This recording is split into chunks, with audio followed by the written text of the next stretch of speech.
this committee hearing shall come to order. And the next item on the agenda is Bill 359-33.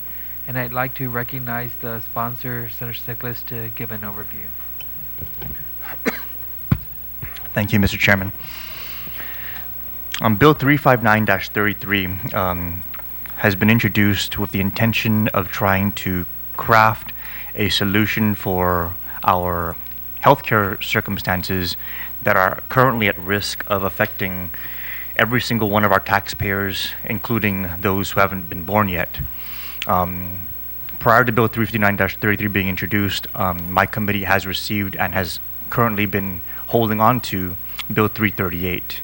And Bill 338 is an act that seeks to increase the gross receipts taxes, the hotel occupancy taxes, borrow an additional $120 million, and even raise our trash fees, all in an attempt to address the financial challenges that are being faced by our healthcare system, particularly on the public side. Now, with that on the table, we really have to begin asking if we want to increase taxes across the board as is being proposed, as well as the debt levels of our community extending onto our children and our grandchildren, or do we want to begin exploring other policy options? One policy option that came and went for the people of Guam, Mr. Chairman, was to be included in Obamacare. And years ago, when I first came into the legislature, we had $1 million from the federal government, an option to participate in Obamacare, and it was advised at the time that doing so would not be in the interests of the island and the people of Guam. Fast forward to today, and we have a healthcare circumstance that is pretty much putting us at risk of having to implement almost a form of Obamacare on our own locally by raising taxes and borrowing that's going to affect our entire community to try and create a unique government program intending to provide insurance coverage to those who don't have any. So what I've done is I've tried to go back and in a very precise way find out how we can address these healthcare shortcomings in our community without raising taxes on everybody, without borrowing on the backs of our children, and by making sure as well that we're tackling two birds with one stone by not only coming up with a way to ensure that funding is there for these healthcare expenses that are just enormous now and impossible for us to ignore, but also for us to do so in a way that's going to actually strengthen one of our powerhouse industries that we have here in our community. Right now, the hospitality industry, particularly the hotel industry, is enjoying a stellar 6 years at least. Back in 2010, our hotel industry had an average room rate of $111. In 2015, 5 years later, that room rate has increased by 43.2% to $159 as an average weighted room rate. The hotel occupancy tax in 2010 was $21 million, and it has increased to $27 million in 2015. It's actually larger going into 2016. Deconstructing the hotel occupancy tax by dividing it by 11%, which is the rate at which it's assessed, gives us an occupancy room revenue of $198 million in 2010. That has increased to $249 million in 2015. So we've seen dramatic growth of 25% in occupancy revenue alone. In the meantime, we've also evaluated the number of employees in the hotel industry. And in 2010, the number of employees of record was 5,290, and that has very nicely increased to 6,270 in 2015. The average non-supervisory hourly wage in 2010 was $8.44, and with the increase in the minimum wage, it has now increased from $8.44 in 2010 to $9.35 in 2015. The average non-supervisory hours worked per week was 37.9 hours in 2010, and it's 36.1 hours in 2015. Now, of these data sets, we were able to cull out what the occupancy revenue was, and we were also able to figure out what the non-supervisory operational expenses were. And in a nutshell, the net operational revenue, when you less out the cost of the non-supervisory employees, net operational revenue was $110 million in 2010, and that has increased to $139 million in 2015. Now that net operational revenue is before things like utilities and taxes and everything else. But just to put things into perspective, the price per barrel of oil in 2010 was $71, and in 2015 it has declined down to $52 per barrel. So a 26% decline in the cost of oil, which has also translated into a reduction in the cost of utilities. So operational costs have declined, ex-employee costs. Room revenue has increased dramatically, occupancy has increased dramatically. The industry is thriving. And so there was a period in time, Mr. Chairman, where I was in the middle of the analysis of the GMH and the healthcare financial issues. And I opened up the KUAM app on my phone, and I saw two stories on the same day. One was about the record tourism arrivals that we've had in June, which we've also had in July. And on the same storyline was the story of how we're having to go out and borrow $45 million to meet the operational shortfalls of the Guam Memorial Hospital. And I said to myself, there needs to be a rebalancing here. When the hospitality industry was suffering greatly as a result of the downturn, the people of Guam have been the ones subsidizing the cost of hotel employee health expenses.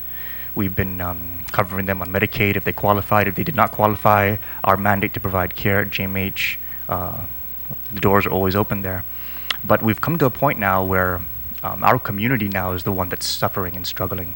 And our largest employer, the hotel industry, is doing very, very well. And so what I wanted to do is, with the options before our people of, do we increase your taxes and increase your cost of living, or do we put forward before the people a referendum for them to determine if now is the time for the hotel industry to begin being the ones to absorb the healthcare costs of their workforce 100% across the board. Bill 359-33 will put forward to the people of Guam a referendum for them to vote on whether or not hotels should be required to provide health insurance for all of their employees. And we specify what the terms are of that health insurance. And that is that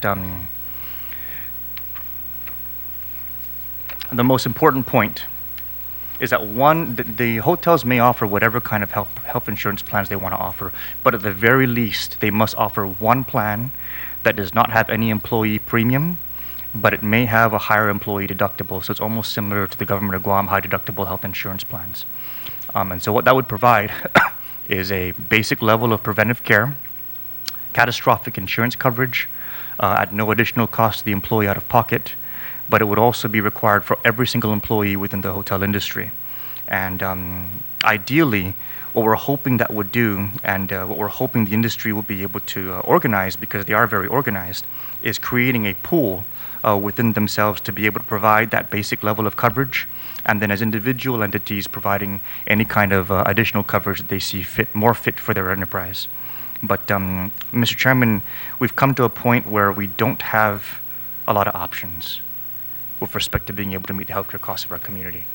We are either going to increase taxes and borrow to include hotel occupancy taxes, or we're going to have to figure out whether or not now is the time for our largest industry that's thriving and doing very well to begin absorbing the costs that have for many years been absorbed by the people of Guam. And so it's with great difficulty. I'm a very pro-private sector senator, but when we come up face to face with these kind of challenges, we need to figure out how we're going to address them heads on. And I'm not in favor of increasing taxes. I'm not in favor of creating a new government program. I do believe that the solutions reside within the private sector, and I believe that requiring this new level of private sector coverage that the hotels will still have very much control over would provide the win-win necessary for us to address those healthcare concerns and do so in a way that's not going to be raising the cost of living for our people. I do want to add one further caveat because the question becomes, why this specific industry? Is there a rational basis for this specific industry? And there actually is. This specific industry comes in contact with our largest revenue base, which is our tourists. And they come in contact with them in a very unique way. Our visitors come and they stay in our hotels for an average of 3 days. They're within a contained environment, and our people are exposed to these visitors for an average of 3 days in a way that's unique to that particular industry, in that we have a lot of different health issues that may present themselves in the form of bodily fluids exposures, close contact exposures, repetitive exposures in the form of the same individuals coming in contact with the same particular health risks. And so because we want to make sure that we don't have any kind of health issues negatively impacting our tourism industry, and because of the unique exposures and the contained environment and the high volume of individuals who are within those contained environments, it does present a very unique case for us to say, you know what, there is a particular health risk here that we might want to address. We should get in front of it. We don't want there to be some kind of a health crisis later that we say we should have been dealing with. And so having all of our people who are in this industry covered with health insurance would go a long way to ensuring that the preventive care is there. Because as I stated publicly, as an example, the last thing we need is for our workers to be going to work ill without getting any kind of treatment because they don't have the coverage to go out and get it, and then they end up making our visitors sick, and they bring that bad news home, affecting our tourism industry. So we can either be behind the curve or we can be ahead of it. I prefer that we be ahead of it, and I prefer that we target this specifically in a way that's going to address a very large base, a very large employee base, in a way that's also coming at a time when that industry is doing very, very well, and I think that we can work out a way for everybody to be able to come out on top of this. So I thank you, Mr. Chairman, for hearing the bill, and I look forward to the testimony that we receive this evening. Thank you very much. Okay, thank you. I want to welcome, in the order that they signed up to testify, Mr. Joe Blas, Ms. Catherine Castro, and Ms. Mary Rose. Is there anyone else in the audience that is here to testify? Okay, this is all I have so far for this evening.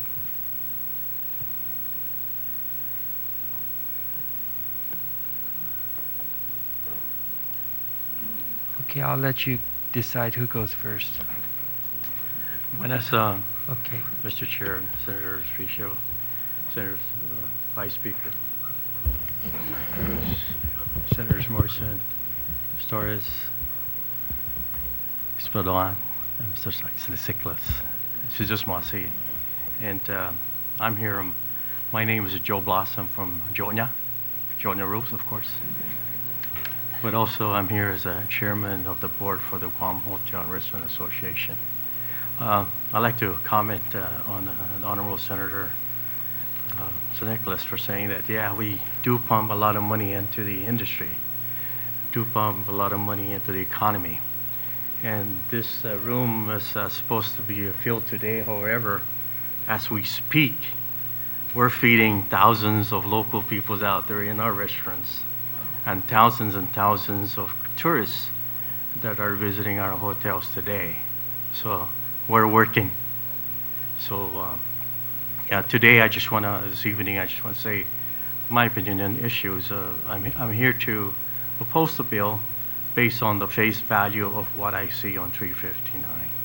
And basically, as a background, I spent 20 years in the United States military serving a country and coming home to serve our people of Guam. And I've been in industry now in the hotels for 27 years. And one of the issues that brought me to the industry is first to give back what I've learned in the military, and also my commitment to the people of Guam. We have over almost 4,000 relatives here. They need jobs, and the people of Guam. But coming in here, one of the issues that really ails me is the benefit issues that we have today in our island. Joining the military was one of the issues of going in there because of the benefit package.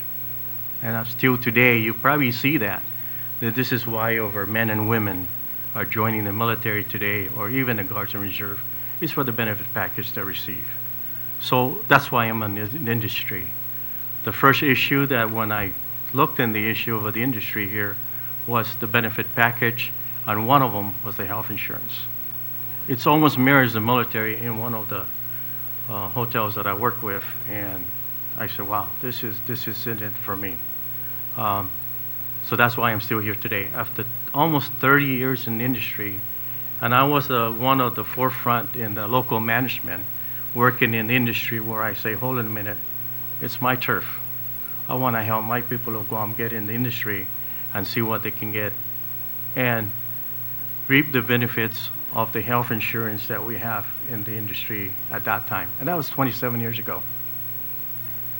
I had the opportunity to hire 700 people in one hotel. Did that in about 3 months. What do they want? Health insurance. Today, after 27 years in one hotel, 43 of those employees are still there today because of the benefit package that we offer. Not only that they work hard as we speak, but they're still there today serving men and women, ladies and gentlemen from our island and the visitors. So I'm here to say that in my capacity as the GH Hotel and Restaurant Association, my colleagues here will also give you some stated issues in what we do today. We found out that over 90% of our hotels has offered insurance for their citizens. Yes, some of our employees work 2 jobs, so they have maybe double insurance, or they choose what insurance to go to. But it's my belief that working in the industry is hard work, and you deserve good benefits, including health insurance. And you probably would hear some testimony today that mirrors that issue in what I'm saying, that we do give offer health insurance. And that's my opinion also, that targeting one industry is probably not so good in my terms, because there's a lot of us out there that probably needs to help those uninsured or underinsured, and I see that. But I'm just here to say that I believe it should be shared with every other industry and not just targeting one industry as a hotel. Because we work hard for our money. We work hard to make this community work for all of us. And we welcome people from our areas to come in the industry and see how. And I used to say this because I do career days in high schools and even do day of skills. One of the issues is the hotel industry is a very, very clean industry. We recycle most of the stuff, but also if you notice today, the turnover rate in the industry is gone down from what it was 20 years ago. And that's because of the health benefit package that we have. And not only that we have health insurance and even dental insurance that we have for employees.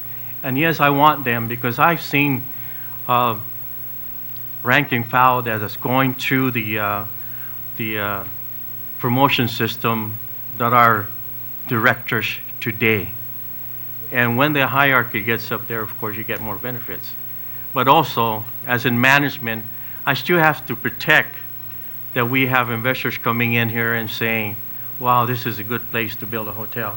This is a good place to bring in another franchise from Off Island because our economy is growing. And basically, that's what we need to do, all of us in this room needs to do. And again, I'm asking the good senators to look at this bill very carefully and not just target one industry. Sejus Masi. Thank you. Okay, thank you. Ms. Castro? Good day, everyone. My name is Catherine Castro, and I'm representing the Guam Chamber of Commerce. Thank you for the opportunity to present our comments and position on Bill number 359, also known as the Hotel Worker Health Insurance Act. The Guam Chamber of Commerce represents over 400 businesses on Guam who employ over 40,000 individuals on island. Just as it is a responsibility to our membership to support business-friendly legislation, which helps spur economic activity, it is also our responsibility to raise concerns when legislation supports the likelihood of increasing costs of operating a business on Guam. While we support the concept of enhancing employee benefits, which is associated with this particular act, we oppose the bill as it would create a government mandate with the potential of raising the cost